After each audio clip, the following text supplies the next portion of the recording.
मैं S T. Bhardwaj classes Prayagraj YouTube channel में आपका हार्दिक स्वागत एवं अभिनंदन करता हूं। आज हम डिप्लोमा की फिजिक्स से रिलेटेड बात करेंगे और टॉपिक है आपका मात्रक एवं विमाएं यानी यूनिट्स एंड डायमेंशंस। और इसमें पहला टॉपिक है वो है भौतिक राशियां, फिजिकल क्वांटिटीज। तो फिजिकल क्वांटिटीज क्या होती हैं इसके बारे में हम लोग बात करते हैं, यानी भौतिक राशियां क्या होती हैं इसके बारे में हम लोग बात करते हैं। तो भौतिक राशियां जो यथार्थ हैं, जिन्हें हम देख सकते हैं या जिन्हें महसूस कर सकते हैं यानी अनुभव कर सकते हैं, यानी वे भौतिक राशियां जिनका अनुभव किया जा सकता है या जिन्हें देखा जा सकता है, अर्थात कह सकते हैं कि ये यथार्थ हैं, ये सत्य हैं, इन्हें कहा जाता है भौतिक राशियां। अब भौतिक राशियों की बात करते हैं तो ये भौतिक राशियां होती कितने प्रकार की हैं? भौतिक राशियां होती कितने प्रकार की हैं? तो भौतिक राशियां दो प्रकार की होंगी, लेकिन इन्हीं भौतिक राशियों के लिए हम पहले एक और उस पर आगे बढ़ते हैं कि इसके मापन की हमें क्यों जरूरत पड़ी। इन भौतिक राशियों को मापा जाता है, इन भौतिक राशियों को मापा जाता है, तो इनके मापन की क्या नीड हुई, हम इस पर पहले बात करते हैं। तो देखिए, जैसे सृष्टि के प्रारंभ में मानव कहाँ रहता था? सृष्टि के प्रारंभ में मानव खुले आकाश के नीचे, है ना, और पेड़ पौधों पर ही अपना विचरण करता था, पेड़ पौधों के नीचे रहता था, उसने की फूल पत्तियों को खाता था और जरूरत पड़ने पर या आवश्यकता पड़ने पर वो जंगली जानवर होते थे उनको भी मार करके खा जाता था। ऐसा विचार है, लोगों ने अपने अपने विचार रखे हैं, तो एक ये भी विचार रखा गया है। अब क्या होता है, अब धीरे धीरे मानव का विकास होना शुरू हो गया। मानव विकासशील पथ पर था, उसका विकास हो रहा था, डेवलपमेंट हो रहा था। तो डेवलपमेंट के साथ में अक्सर ये घटनाएं घटित होती थी कि उधार यानी ऋण देना और लेना, ये दोनों ही प्रचलन में आ गई। ऋण लेना और ऋण देना दोनों ही प्रचलन में आ गए। और ऋण किस तरह से लिया जाता था? जैसे सपोज कर लीजिएगा ऋण के रूप में अनाज लेना है, तो अनाज लेने के लिए अजूरी का यूज होता था। इस तरह से, जैसे ये अजूरी है, अजूरी बोलते हैं, कहीं कहीं पर इसको ओक बोल देते हैं, तो इसका यूज होता था, इसी से उधार लेता था वो। जैसे सपोज कर लीजिएगा कि उधार का लेन देन हम अच्छे तरीके से राजपाल यादव और अमिताभ बच्चन के बीच में समझ सकते हैं कि राजपाल यादव की अजूरी छोटी है और अमिताभ बच्चन की बड़ी है, अमिताभ बच्चन की बड़ी अजूरी है। तो राजपाल यादव जो है अनाज को ऋण के रूप में लेने के लिए अमिताभ बच्चन जी के पास आए और उन्होंने 50 अजूरी अनाज ऋण लिया। अब जब ऋण लेने लगे तो राजपाल यादव जी ने अपनी अजूरी ली और 50 अजूरी उनके अनाज से अपने में डाल दी। और साथ में अब ये कहा अमिताभ बच्चन जी ने कि भैया ऐसा है, इसमें जो है इंटरेस्ट के रूप में, ब्याज के रूप में 10 अजूरी आपको और देनी पड़ेगी, यानी 60 अजूरी आपको वापस करनी होगी। तो उन्होंने कहा चलिए ठीक है। 60 अजूरी वापस करने की बात हुई। जब अनाज राजपाल यादव जी के यहाँ हो गया तो वो अनाज लेकर के अमिताभ बच्चन जी को रिटर्न करने के लिए आए। जब रिटर्न करने की बात हुई तो वहां पर क्या होता था, अब अमिताभ बच्चन जी को लेना था, तो अमिताभ बच्चन जी अपनी अजूरी से 60 अजूरी निकाल के वो रख रहे हैं। अब एकदम सीधी सी बात है कि अमिताभ बच्चन जी की अजूरी बड़ी थी, राजपाल यादव की अजूरी छोटी थी, तो अमिताभ बच्चन जी ने कितना अधिक अनाज ले लिया जितना कि राजपाल यादव ले गए थे। तो इस तरह की डिसिमिलरिटीज आ रही थी। इन्हीं डिसिमिलरिटी को यूज करने के लिए एक एग्जाम्पल और आप ले सकते हैं, कपड़े को लेकर के ले सकते हैं। सपोज कर लीजिएगा राजपाल यादव जी ने एक अपना कपड़ा बेचने का बिजनेस शुरू किया, तो उन्होंने 1000 यानी 1000 कपड़ा, ये हैंड पहले हाथ से नपता था, जैसे ये हाथ है, 1 हाथ 2 हाथ 3 हाथ, इसी हाथ से नपता था पहले सब। तो 1000 हाथ कपड़ा खरीदा, 10 पैसे प्रति हाथ के हिसाब से। तो इन्होंने पेड कितना किया? 10,000 पैसे इन्होंने पेड कर दिए। 10,000 पैसे क्या कर दिए? पेड कर दिए, यानी इतने में वो कपड़ा खरीद के लेके चले आए। अब राजपाल यादव जी ने सोचा कि 20% में प्रॉफिट लूंगा, 20% प्रॉफिट लूंगा तो 20% प्रॉफिट, यानी एक हाथ पर 10 रुपए में बेच रहे थे तो अब इसे कितने में बेचेंगे, तो 10 का 20% पहले हम निकालें, 20% निकाल लें तो कितना हो जाएगा, ये हो जाएगा 10 गुना 20 बटे हो गया 100 बराबर, इस जीरो से ये जीरो कैंसिल, इससे ये जीरो कैंसिल 2। अब इस तरह से तो ये तो आपका क्या था, क्रय था, यानी क्रय का मतलब आपका क्या हो गया, क्रय मूल्य जो खरीद मूल्य बोला जाता है, और ये तो आपका ये हो गया, तो विक्रय क्या होगा, फिर विक्रय मूल्य क्या होगा, विक्रय मूल्य की बात करेंगे तो 10 तो ये था, इसमें इन्होंने 20% प्रॉफिट लिया था जो 2 आ रहा था, तो ये हो गया आपका 12 पैसे, यानी 12 पैसे पर हैंड इनको बेचना था, बेचना शुरू किया।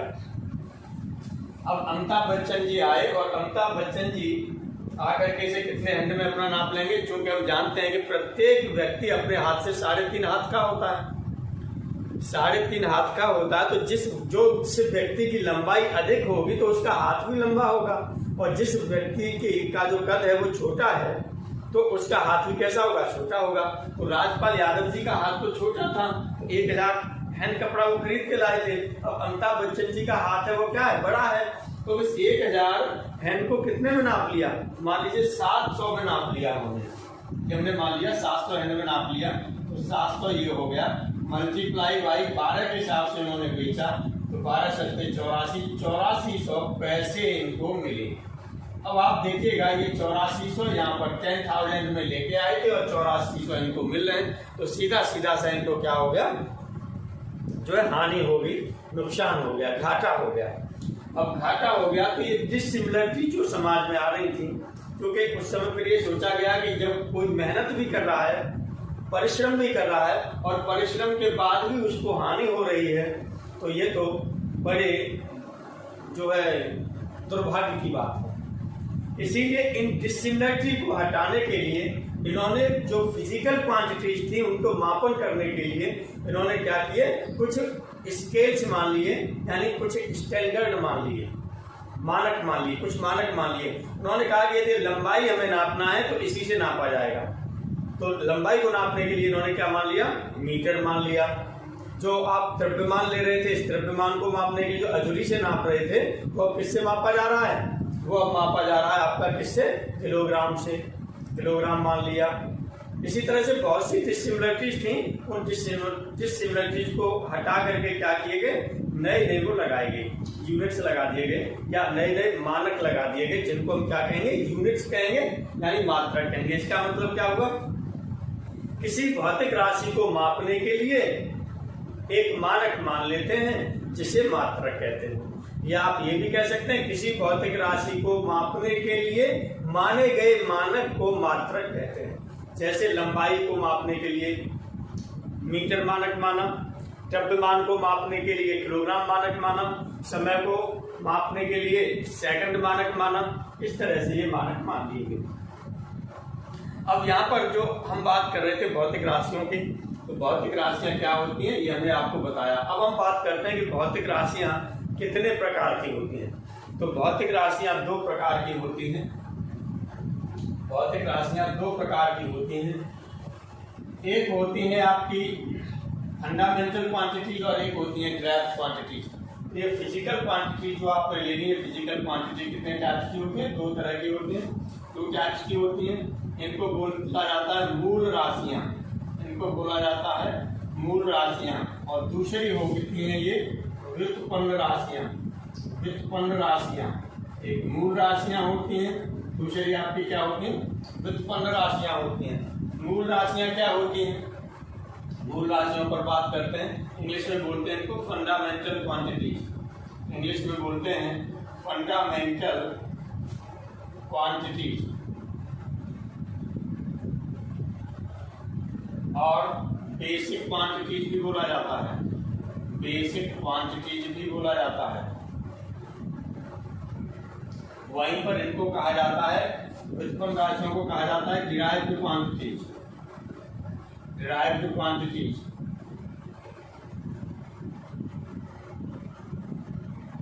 अब देखिएगा मूल का मतलब होता है जड़, यानी ये ऐसी राशियां होती हैं जो अन्य राशियों पर निर्भर नहीं करती, या दूसरी राशियों से क्या रहती हैं, स्वतंत्र रहती हैं, उन्हें हम कहते हैं मूल राशियां। मूल राशियां क्या हैं? वे राशियां जो अन्य राशियों पर निर्भर नहीं करती, यानी एक दूसरे से कैसी रहेंगी, स्वतंत्र रहेंगी, उन्हें क्या कहते हैं, मूल राशियां कहते हैं। तो चलिए मूल राशियों के बारे में हम लोग बात करते हैं। या चाहे नोट तो करना कर लीजिएगा कि अन्य राशियों पर निर्भर न रहने वाली राशियों को मूल राशियां कहते हैं। अन्य राशियों पर निर्भर न रहने वाली राशियों को मूल राशियां कहते हैं। मूल राशियां कितनी होती हैं? 7 होती हैं। चलिए 7 कौन कौन सी हैं? पहला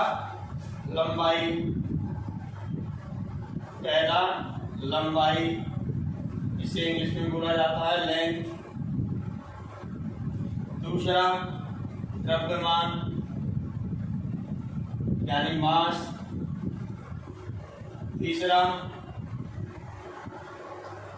समय यानी टाइम। चौथा ताप टेम्परेचर। पांचवा वैद्युत धारा यानी इलेक्ट्रिक करंट। छठवां ल्यूमिनस इंटेंसिटी यानी ज्योति तीव्रता ल्यूमिनस इंटेंसिटी। और लास्ट है पदार्थ की मात्रा।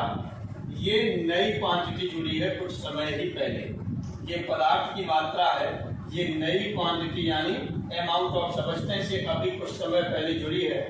कह सकते हैं कि हो सकता है कि केमिस्ट्री को देख करके दे दी गई हो, क्योंकि जो द्रव्यमान को डिफाइन किया जाता है, द्रव्यमान में क्या होता है, द्रव्यमान में पदार्थ की मात्रा के रूप में डिफाइन किया जाता है। यदि पदार्थ की मात्रा जब इसी में इन्वॉल्व हो गई तो इसकी हमें क्या नीड थी, लेकिन दी गई है। अब 7 ही बोली जा रही है, पहले 6 बोली जाती थी ये ऊपर वाली, अब ये भी आपकी इन्वॉल्व कर दी गई है। तो हो सकता है कि केमिस्ट्री को ध्यान में रखते हुए कर दी गई हो, क्योंकि उसी में मोल वगैरह यूज होते हैं केमिस्ट्री में। चलिए तो यहाँ पर हम लोग बात करते हैं कि मूल राशि आपकी कितनी होगी? 7 होगी। लंबाई, द्रव्यमान, समय, ताप, वैद्युत धारा, ज्योति तीव्रता और पदार्थ की मात्रा, ये हो गई। अब यहाँ पर इनके व्युत्पन्न राशियां क्या हैं? व्युत्पन्न राशियां जो दूसरे से उत्पन्न हो, व्युत्पन्न यानी जो दूसरे से उत्पन्न हो, यानी इसका मतलब क्या होगा, ये ऐसी राशियां होंगी जो दूसरी राशियों पर निर्भर करेंगी या दूसरे से उत्पन्न होंगी, यानी ये एक दूसरे से स्वतंत्र नहीं रहेंगी, अन्य राशियों से स्वतंत्र नहीं रहेंगी। तो व्युत्पन्न राशियां हम कहेंगे अन्य राशियों पर निर्भर करने वाली राशियों को व्युत्पन्न राशियां कहते हैं। अन्य राशियों पर निर्भर करने वाली राशियों को व्युत्पन्न राशियां कहते हैं। या हम ये भी कह सकते हैं वे भौतिक राशियां जो अन्य राशियों पर निर्भर करती हैं, अर्थात एक दूसरे से स्वतंत्र नहीं होती, उन्हें व्युत्पन्न राशियां कहते हैं, यानी ड्राइव्ड क्वांटिटीज कहते हैं। फॉर एग्जाम्पल के लिए आपने ले लिया क्षेत्रफल आपका क्या होता है? लंबाई गुणा चौड़ाई।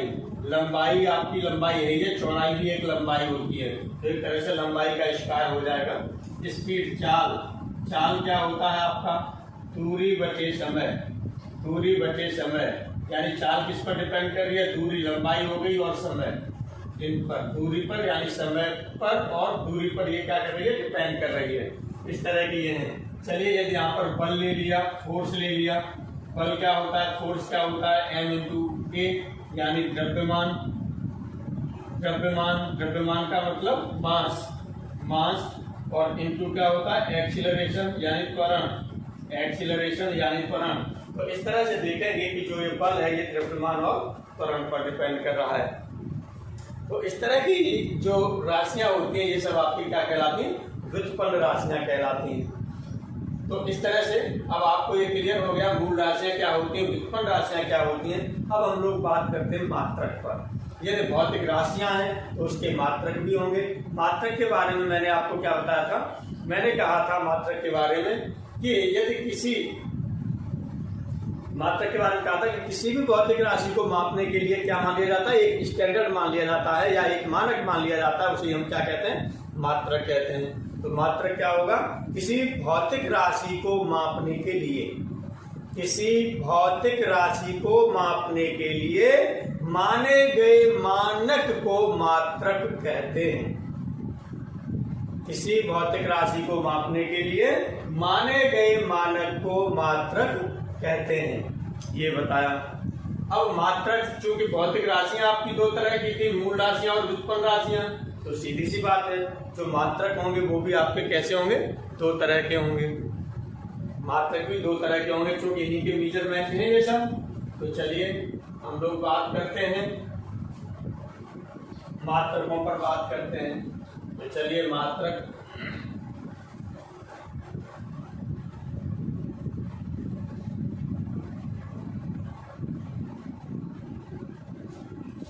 मात्रक पर बात करते हैं हम लोग। यूनिट, ये मात्रक कितने तरह के होते हैं, ये भी दो तरह के होंगे। एक होंगे मूल मात्रक और एक होंगे आपके पास व्युत्पन्न मात्रक। दूसरे आपके पास होंगे व्युत्पन्न मात्रक। एक मूल मात्रक हो गए और एक व्युत्पन्न मात्रक हो गए। राइट, ये फंडामेंटल यूनिट्स, फंडामेंटल यूनिट्स, और ये हो जाएंगे डिराइव्ड यूनिट्स। चलिए देखिए मूल मात्रक क्या होते हैं।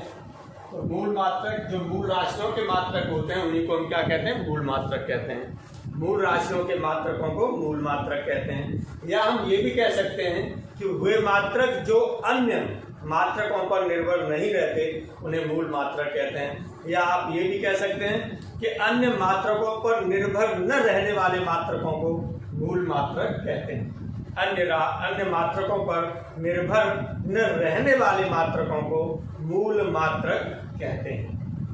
ये भी आप कह सकते हैं। अब आपके पास मूल राशियां कितनी थी, 6, तो मूल राशियां कितनी थी, 7, तो मूल मात्रक भी आपके पास कितने होंगे, 7 होंगे। तो चलिए पहला आपके पास क्या था, पहला था आपके पास लंबाई, और लंबाई का मात्रक जो माना था वो क्या माना था, इधर तो आपने राशि ले ली, इधर आपने क्या ले ली, राशि ले ली, और इधर आपने क्या ले लिया, मात्रक ले लिया।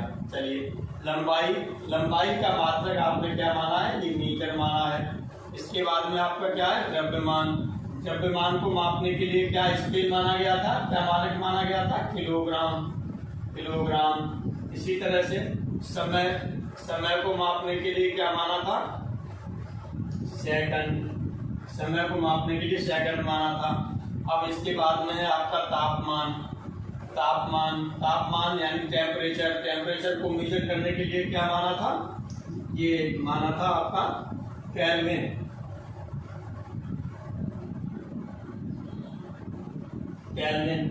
फिर वैद्युत धारा को मापने के लिए जो माना गया वो क्या माना गया, एम्पियर। और इसी तरह से ज्योति तीव्रता, ल्यूमिनस इंटेंसिटी, इसे मापने के लिए माना गया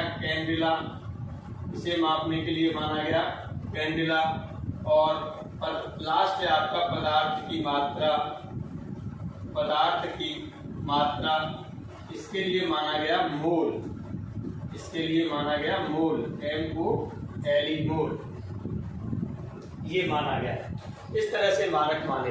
तो जो ये मात्रक हैं आपके पास इधर वाले, यही आपके क्या है, मूल मात्रक हैं। और यदि आप इन्हें चाहें तो यहाँ पर मूल राशियां लिख दीजिए, और इधर आप मूल मात्रक लिख दीजिए, ऐसे चाहे तो ऐसे लिख दीजिए, ये भी सही है। अब यहाँ पर आपका क्या है, अब हम लोग बात कर रहे हैं व्युत्पन्न मात्रक की। तो व्युत्पन्न मात्रक क्या होंगे, व्युत्पन्न मात्रक अन्य मात्रकों पर निर्भर करने वाले मात्रकों को व्युत्पन्न मात्रक कहते हैं। अन्य मात्रकों पर निर्भर करने वाले मात्रकों को व्युत्पन्न मात्रक कहते हैं। तो चलिए अन्य मात्रकों पर निर्भर करने वाले मात्रक, जैसे हम एग्जाम्पल ले लें, आपने लिया था क्षेत्रफल लिया आपने। तो क्षेत्रफल बराबर क्या होता है, क्षेत्रफल होता है आपका लंबाई गुणा चौड़ाई, ये होता है। अब क्षेत्रफल का मात्रक की बात करें, क्षेत्रफल का मात्रक क्या हो जाएगा, ये होगा लंबाई का मात्रक मीटर है और चौड़ाई का मात्रक भी मीटर है, तो मीटर गुणा मीटर का मतलब मीटर स्क्वायर या वर्ग मीटर लिख देते हैं। ये क्षेत्रफल का मात्रक हो गया। मीटर स्क्वायर किस पर डिपेंड कर रहा है, लंबाई के मात्रक मीटर पर डिपेंड कर रहा है। क्षेत्रफल का मात्रक मीटर स्क्वायर, लंबाई के मात्रक मीटर पर क्या कर रहा है, निर्भर है। इसी तरह से चलिए चाल का मात्रक आपका क्या होगा, चाल का मात्रक होगा, ऊपर होती है दूरी, दूरी का मात्रक होता है क्या, मीटर बटे चाल बराबर दूरी बटे समय, समय का मात्रक क्या होता है, सेकंड होता है। तो इसे लिखना चाहें तो इस तरह से मीटर पर सेकंड भी लिख देते हैं, या क्या लिख देते हैं, मीटर ऐसे लिख दिया, सेकंड को ऊपर लेके आते हैं तो सेकंड का क्या हो जाता है, इनवर्स हो जाता है, ऐसे भी लिख देते हैं। तो ये होते हैं आपके व्युत्पन्न मात्रक, ये आपने लिख दिए। और भी आपके पास ढेर सारे मात्रक हैं, व्युत्पन्न मात्रकों में और भी ढेर सारे मात्रक हैं, वो व्युत्पन्न मात्रक होंगे। इनको छोड़ करके बाकी का देखेंगे तो व्युत्पन्न मात्रक ही आपको अधिकतर मिलेंगे। अब बात ये होती है कि कुछ ऐसे भी क्वांटिटी होती हैं जिनके पास में जो विमाही, मतलब इनके पास जो है मात्रक तो है लेकिन उनके पास कोई विमाएं नहीं होंगी, तो ऐसे को हम पूरक मूल मात्रक कहेंगे। अभी विमाओं पर बात करेंगे कि क्या विमाएं होती हैं, विमाओं पर बात करेंगे, उसके बाद आएंगे। तो पहले हम लोग चलिए विमाओं पर बात करते हैं, विमाओं के बाद में फिर आएंगे हम ये पूरक मूल मात्रकों पर। तो देखिए विमाएं क्या होती हैं। अब विमाएं घातें होती हैं। कौन सी घातें हैं, अब आप ध्यान दीजिएगा। यहाँ पर चाल का मात्रक आपने क्या लिया है, मीटर पर सेकंड या मीटर सेकंड इनवर्स हो गया। इसी तरह से यदि यहाँ पर हम क्या ले लें, बल का मात्रक, तो बल का मात्रक क्या होगा, बल का मात्रक, बल का मात्रक जो आपका होता है m × a, यानी द्रव्यमान, ये होता है आपका द्रव्यमान। द्रव्यमान का क्या हो जाएगा, किलोग्राम, किलोग्राम मीटर पर सेकंड स्क्वायर, ये होता है मात्रक। और यदि इसे लिखना चाहें तो इसे आप लिख सकते हैं किलोग्राम मीटर, किलोग्राम मीटर और ये सेकंड की पावर -2, ये लिख सकते हैं। अब यहाँ पर देखेंगे जो चाल का मात्रक है, इस तरह से हमने देखा मूल मात्रक और व्युत्पन्न मात्रक के बारे में। अब हम लोग देखेंगे जो है यदि भौतिक राशियों का मेजरमेंट किया जाता है तो किस तरह से मेजरमेंट किया जाएगा, क्या क्या चीज़ वहाँ पर यूज होंगी, इसके बारे में हम लोग बात करते हैं। जैसे सपोज कर लीजिएगा कि एक डिस्टेंस हमको मेजर करनी है और डिस्टेंस हमने ले ली 10 मीटर, डिस्टेंस मेजर करनी है तो ये होगी 10 मीटर। या सपोज कर लीजिएगा यहाँ से लेकर के यहाँ तक ये डिस्टेंस हमको मेजर करनी है, ए से लेकर बी तक, ए से लेकर बी तक। अब इसे मेजर करने के लिए यानी डिस्टेंस को मेजर करने के लिए हमें किस स्केल का यूज करना होगा, किस यूनिट का यूज करना होगा, मीटर का, मीटर का यूज करेंगे। तो पहला मीटर आप लगाएंगे, यहाँ से जो मीटर स्केल आपको दिया जाएगा इस तरह से 1 2 3 4 5 ऐसे रखते चले जाएंगे। तो मान लीजिए यदि आपको 10 मीटर यदि डिस्टेंस मेजर करनी है, ये हमने मान लिया कि यहाँ से यहाँ तक डिस्टेंस है, ये 10 मीटर। यहाँ 10 मीटर डिस्टेंस को मेजर करने के लिए जो स्केल है ये आपके पास यूनिट है मीटर, इसे कितने बार इन्वॉल्व किया जाता है, 10 टाइम्स इन्वॉल्व किया जाता है, यानी 10 बार इन्वॉल्व किया जाता है या 10 बार सम्मिलित किया जाता है। तो यहाँ पर हम देखेंगे जो ये सम्मिलित किया जाता है, ये 10 बार सम्मिलित किया जाता है, तो ये जो सम्मिलित करने वाली संख्या है यही कहलाती है आपकी आंकिक मान। क्या कहलाती है, आंकिक मान या संख्यात्मक मान या न्यूमेरिकल वैल्यू, इसे हम कहते हैं आंकिक मान। इसे क्या कहते हैं, आंकिक मान या संख्यात्मक मान, या संख्यात्मक मान, और इंग्लिश में बोलते हैं इसे न्यूमेरिकल वैल्यू, न्यूमेरिकल वैल्यू। तो इस तरह से हम देखते हैं कि आंकिक मान क्या होता है या संख्यात्मक मान क्या होता है। ये आंकिक मान या संख्यात्मक मान क्या होता है, यानी किसी भौतिक राशि को मापने के लिए, किसी भौतिक राशि को मापने के लिए मात्रक मीटर को जितने बार सम्मिलित किया जाता है उसे आंकिक मान कहते हैं। दोबारा फिर मैं रिपीट कर रहा हूं, किसी भौतिक राशि को मापने के लिए मात्रक को जितने बार सम्मिलित किया जाता है उसे आंकिक मान कहते हैं। जैसे आपके पास डिस्टेंस कितनी है, ए बी डिस्टेंस है 10 मीटर है, यानी 10 मीटर दूरी को मापने के लिए मात्रक मीटर को 10 बार सम्मिलित किया जाता है, अतः 10 क्या होगा आपका आंकिक मान होगा, अतः 10 आंकिक मान होगा। ये होता है आपका आंशिक मान। लेकिन इसमें हम एक चीज और देखते हैं कि ये 10 मीटर यहाँ से यहाँ तक आपने ले लिया डिस्टेंस। यदि यहाँ से हम इसे 10 मीटर से कम कर दें, ए से बी के बीच की डिस्टेंस 10 है, यदि इसे हमने यहाँ पर ले लिया, सी पॉइंट ले लिया, यदि ये डिस्टेंस यहाँ से ले ली जाए, ये वाली डिस्टेंस ए सी डिस्टेंस, तो ये 10 मीटर नहीं होगी, 10 मीटर से कैसी हुआ कम है। यानी कहने का मतलब ये है कि यहाँ पर हम 10 मीटर लिखें तो ये 10 मीटर आपके 9 पॉइंट, जैसे 10 मीटर आपने लिख दिया तो ये नहीं इक्वल होगा 9.8 मीटर के या 9.9 मीटर के या 9 मीटर के इनके इक्वल नहीं होगा। इसी तरह से सपोज कर लीजिएगा कि यदि यहाँ पर 10 मीटर हमने ले लिया, 10 मीटर में यहाँ पर हमने क्या किया था, आंशिक मान हमने चेंज किया था। अब हम मात्रक को चेंज करके देख लें। यदि ये 10 मीटर है और मात्रक हमने यहाँ पर यूज कर दिया क्या, किलोग्राम, तो क्या 10 मीटर 10 किलोग्राम के इक्वल होगा? नहीं होगा, क्योंकि ये लेंथ है और ये आपका क्या है, मास है, यानी द्रव्यमान है।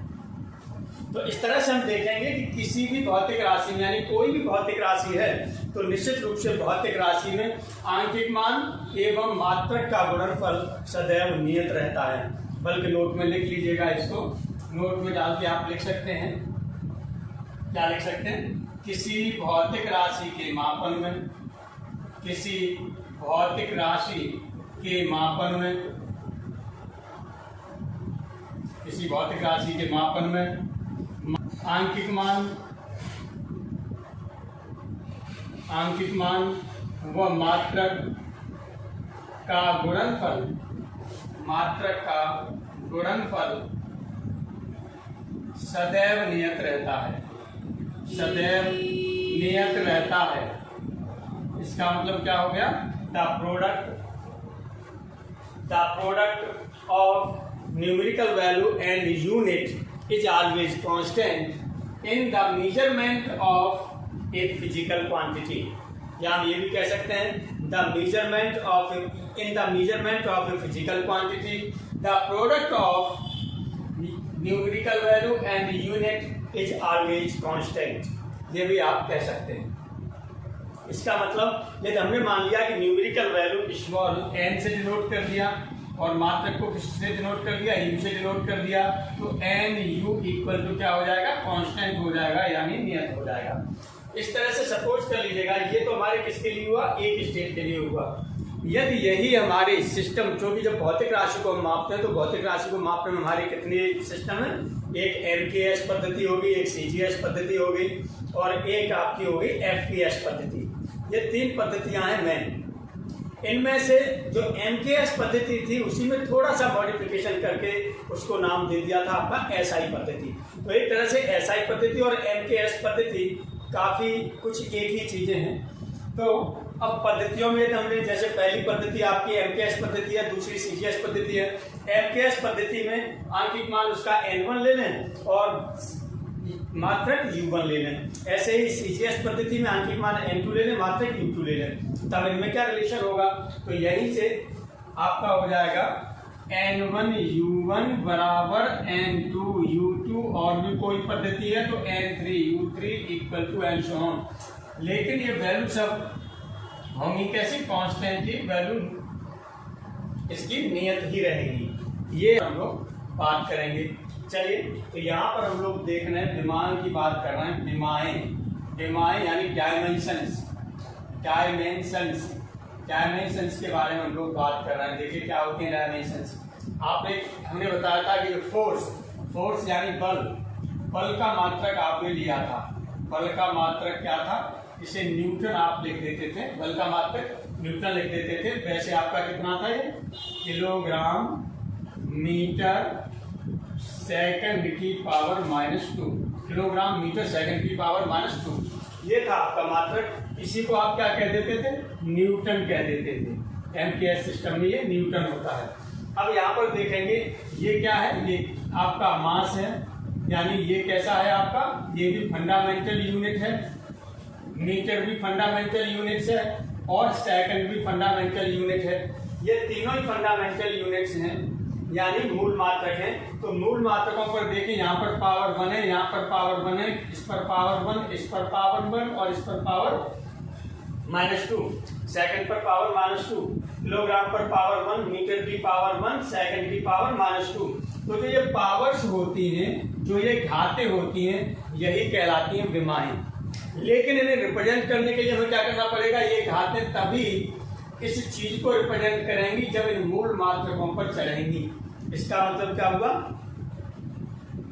किसी भौतिक राशि के मात्रक को दर्शाने के लिए, किसी भौतिक राशि के मात्रक को दर्शाने के लिए मूल मात्रकों पर चढ़ाई जाने वाली घातों को विमाएं कहते हैं। क्लियर?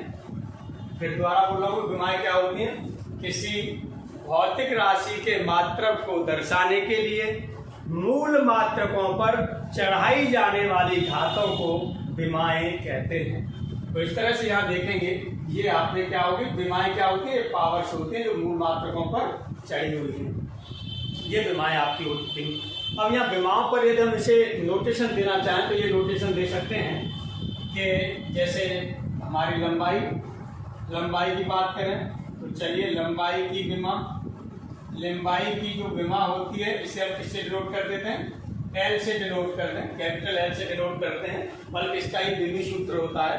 अभी हम लोग विमी सूत्र पर ही बात करेंगे, उसके बाद फिर विमाएं हम लोग लिख लेते हैं। चलिए विमी सूत्र क्या होता है, मोस्ट इंपॉर्टेंट टॉपिक है ये भी, विमी सूत्र। विमाएं भी जो है पॉलिटेक्निक में कई बार पूछा गया है, क्योंकि पॉलिटेक्निक एग्जाम में पूछा गया है कई बार। इसी तरह से आपका विमी सूत्र भी आपका कई बार एग्जाम में पूछा गया है। तो यहाँ विमी, चलिए अब हम लोग बात करेंगे विमीय सूत्र के बारे में। विमीय सूत्र क्या होता है, विमीय सूत्र यानी डायमेंशनल फॉर्मूला, डायमेंशनल फॉर्मूला। ये डायमेंशनल फॉर्मूला एग्जाम में कई बार पूछ लिया गया है, इसके बारे में हम लोग बात करते हैं। तो देखिए अभी आपने क्या पढ़ा था, बल का मात्रक पढ़ा था जो था आपका किलोग्राम मीटर सेकंड की power -2 newton equal to newton, या न्यूटन इसे बोलते हैं, ये आपने पढ़ा था। तो यहाँ पर आप देख रहे हैं, यहाँ पर क्या हो रहा है, ये व्यंजक है, ये आपका क्या है, ये व्युत्पन्न मात्रक है और ये मूल मात्रक है। तो इसका मतलब जो व्युत्पन्न मात्रक और इन मूल मात्रकों में एक संबंध स्थापित हो रहा है और इस संबंध को कोई एक व्यंजक दर्शा रहा है। जो व्यंजक दर्शाता है इसे क्या कहा जाता है, इसे कहा जाता है आपका विमीय सूत्र। तो विमीय सूत्र इस तरह से क्या होता है, आपका विमीय सूत्र होता है आपका व्युत्पन्न मात्रक एवं मूल मात्रकों के बीच संबंध को दर्शाने वाले व्यंजक को विमीय सूत्र कहते हैं, विमीय सूत्र कहते हैं। दोबारा फिर बोल रहा हूं, ये है आपका व्युत्पन्न मात्रक। तो व्युत्पन्न मात्रक एवं मूल मात्रकों के बीच संबंध को दर्शाने वाले व्यंजक को विमीय सूत्र कहते हैं। ये हमने विमीय सूत्र पढ़ लिया। तो इस तरह से विमीय सूत्र की जब हम बात करेंगे तो विमीय सूत्र में क्या होगा, जैसे न्यूटन इक्वल टू ये लिख दिया जाए तो ये आपका विमीय सूत्र हो जाएगा। या और विमीय सूत्र को दर्शाने के लिए और हम क्या करेंगे, यानी इनके कुछ चीजों का यूज करेंगे, जैसे लंबाई का विमीय सूत्र। जैसे देखिए लंबाई का विमीय सूत्र, लंबाई का विमीय सूत्र, लंबाई के विमीय सूत्र को किससे डिनोट कर दिया जाता है, कैपिटल एल से डिनोट कर दिया जाता है। समय का विमीय सूत्र, समय का विमीय सूत्र, समय के विमीय सूत्र को किससे डिनोट कर दिया जाता है, टी से डिनोट कर दिया जाता है। इसी तरह से द्रव्यमान का विमीय सूत्र, द्रव्यमान का विमीय सूत्र, द्रव्यमान का विमीय सूत्र लिखते हैं तो एम से डिनोट कर दिया जाता है। इसी तरह से यदि आपसे कहा जाए कि चाल का विमीय सूत्र, चाल का विमीय सूत्र, तो चाल का विमीय सूत्र अब इसे कैसे डिनोट किया जाता है, L-T-1 मीटर। भाई आपका क्या होता है, मीटर पर सेकंड होता है, यानी मीटर सेकंड इनवर्स। मीटर की जगह आप L लगाएंगे, सेकंड इनवर्स की जगह T इनवर्स लगा देंगे, ये हो गया। इसी तरह से यदि आपसे कहा जाए कि जो है बल का विमीय सूत्र, तो बल का विमीय सूत्र क्या होगा, फोर्स का विमीय सूत्र, बल का विमीय सूत्र। यदि बल का विमीय सूत्र ऐसे ही आपको लिखें या फिर कैसे लिखा जाएगा, बल का विमीय सूत्र आपका क्या हो जाएगा, ये होगा mL/t-2 ऐसे लिख दें, या फिर कैसे लिखा जाएगा, इधर तो हम लिख देंगे न्यूटन, इधर तो लिख देंगे न्यूटन, और इसको यहाँ लिख देंगे mL/t-2 न्यूटन, और इधर लिख देंगे हम लोग mL/t-2, ये विमीय सूत्र लिख देंगे। अब देखिएगा इस तरह से और भी इसके ढेर सारे विमीय सूत्र हैं जो आपको तैयार करने हैं। ये विमा, या हमको विमान भी बोल देते हैं कि लंबाई की विमा L हो गई, समय की विमा T हो गई, जब विमान की विमा N हो गई, चाल की विमा L/t-1 हो गई। इसे ऐसे भी लिखा जा सकता है या लिख दिया जाता है, तो एक ही बात है, दोनों में कोई डिफरेंस वाली बात नहीं है। अब देखिएगा जो हम लोग यहाँ पर बात करेंगे विमीय सूत्र के बाद में हम लोग बात करते हैं ये विमीय समीकरण की। विमीय सूत्र के बाद हम लोग बात करेंगे विमीय समीकरण की, कि विमीय समीकरण क्या होती है, इस पर हम लोग बात करते हैं। देखिए विमीय समीकरण क्या होगी, एक समीकरण होगी। विमीय समीकरण क्या है, ये तो सीधा सा है कि एक समीकरण होगी। तो चलिए विमीय समीकरण, विमीय समीकरण, विमीय समीकरण की बात हम लोग कर रहे हैं। डायमेंशनल इक्वेशन, डायमेंशनल इक्वेशन, चलिए डायमेंशनल इक्वेशन के बारे में हम लोग बात कर रहे हैं। तो डायमेंशनल इक्वेशन आपकी क्या होती है, हमने बताया था कि एक समीकरण होगी, क्या होगी, ये एक समीकरण होगी जिसमें भौतिक राशि को उसके विमीय सूत्र के बराबर लिखा जाएगा।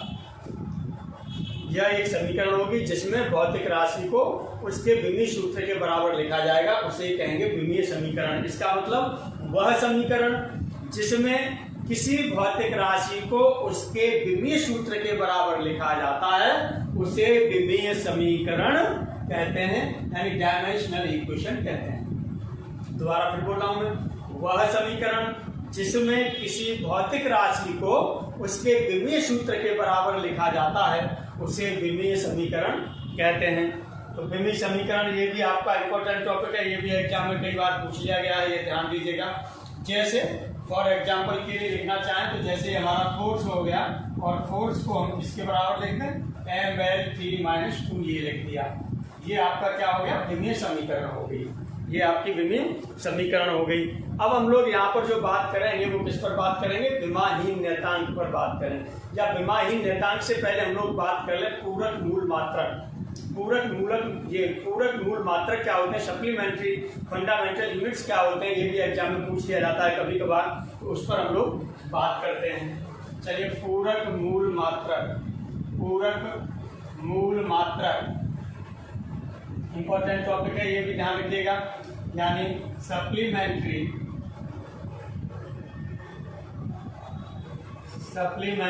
Fundamental units, supplementary fundamental units, इन पर हम लोग बात करते हैं। तो ये क्या होता है, पूरक मूल मात्रक। जो विमाहीन मात्रक होते हैं, विमाहीन मूल मात्रकों को पूरक मूल मात्रक कहते हैं। विमाहीन मूल मात्रकों को पूरक मूल मात्रक कहते हैं। तो ये कैसे मूल मात्रक हैं, विमाहीन मूल मात्रक होते हैं। विमाहीन मूल मात्रकों को पूरक मूल मात्रक कहते हैं। चलिए अब विमाहीन के लिए एग्जाम्पल के लिए हम क्या ले लेते हैं, एक कोण होता है, कोण का जो मात्रक होता है वो क्या होता है, रेडियन। कोण का मात्रक क्या होता है, रेडियन। और एक होता है आपका घन कोण, और इस घन कोण का मात्रक होता है स्टेरेडियन। घन कोण का मात्रक होता है वो होता है स्टेरेडियन। ये दोनों कैसे हैं, ये दोनों ही आपके पूरक मूल मात्रक होते हैं। ये दोनों ही कैसे पूरक मूल मात्रक होते हैं। अब हम लोग जो बात करेंगे वो किस पर बात करेंगे, पहले विमीय नियतांक पर बात करते हैं, उसके बाद विमाहीन नियतांक पर बात कर लेते हैं। या पहले आप ये भी कह सकते हैं कि हम पूरक मूल मात्रक पर आए तो इसी के नीचे हम लोग ले लें विमाहीन नियतांक। विमाहीन नियतांक, विमाहीन नियतांक। देखिए विमाहीन नियतांक क्या होते हैं, डायमेंशनल, ये dimension less constant, dimension less constant, dimension less constants पर हम लोग बात कर रहे हैं। तो डायमेंशनलेस कांस्टेंट्स आपके क्या होते हैं, यानी ये ऐसी राशियां होंगी जिनके पास डायमेंशंस नहीं होंगी, या ऐसे नियतांक होंगे जिनके पास डायमेंशन नहीं होंगी, यानी विमीय सूत्र उनके पास नहीं होंगे। तो एवं निश्चित परिमाण वाले नियतांक को विमाहीन नियतांक कहते हैं। तो हमने क्या बताया, यानी विमाहीन लेना है आपको, विमाहीन एवं निश्चित परिमाण, यानी परिमाण तो इसके पास कांस्टेंट होगा, ठीक है, यानी विमाहीन एवं निश्चित परिमाण वाले नियतांकों को विमाहीन नियतांक कहते हैं। अब एग्जाम्पल के लिए लेना चाहें तो एग्जाम्पल में आपका क्या आ गया, तो एक ई ले सकते हैं, ई एक्सपोनेंशियल, ये ई ले सकते हैं, और पाई ले सकते हैं, निश्चित परिमाण है इनमें और विमान कुछ नहीं है, और आप ले सकते हैं, ई ले लिया, पाई ले लिया, और लेना चाहें तो 1 2 3, ये सब आपके कैसे होंगे, विमाहीन नियतांक होंगे, विमाहीन नियतांक होंगे, और इनके परिमाण कैसे निश्चित होंगे। तो ये होंगे आपके विमाहीन नियतांक। अब हम लोग जो बात करेंगे वो बात करेंगे विमीय नियतांक पर। विमीय नियतांक क्या होंगे, इस पर हम लोग चलिए बात कर लेते हैं। विमीय नियतांक,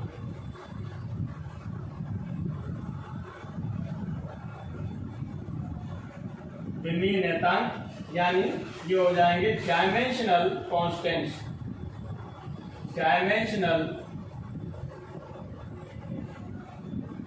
कांस्टेंट्स, ये डायमेंशनल कांस्टेंट्स। चलिए आप यहाँ पर बात कर रहे हैं डायमेंशनल कांस्टेंट के बारे में। आइए, अब विमीय नियतांक का मतलब क्या होगा, ये नियतांक होंगे जिनमें विमाएं होंगी, जैसे आपका क्या हो गया ग्रेविटेशनल कांस्टेंट, जिसे जी से डिनोट करते हैं, कैपिटल जी से डिनोट करते हैं, है ना, गैस कांस्टेंट आर हो गया, प्लांक कांस्टेंट हो गया, ये सब कैसे हैं, ये सब आपके डायमेंशनल कांस्टेंट्स हैं। इसका मतलब क्या होगा, इसमें विमाएं भी होंगी और निश्चित परिमाण भी होंगे। इसका मतलब निश्चित परिमाण एवं विमाओं वाले नियतांकों को ये विमीय नियतांक कहा जाता है। या आप कह सकते हैं कि निश्चित परिमाण एवं विमा, और विमा कैसी होंगी, वो भी निश्चित होंगी, या निश्चित परिमाण एवं निश्चित विमा वाले नियतांकों को विमीय नियतांक कहते हैं। जैसे हमने क्या बताया आपको, प्लांक कांस्टेंट बचाया, एच प्लांक कांस्टेंट हो गया, गैस कांस्टेंट हो गया, कैपिटल जी ग्रेविटेशनल कांस्टेंट हो गया, ये सभी एग्जाम्पल हैं आपके विमीय नियतांक के।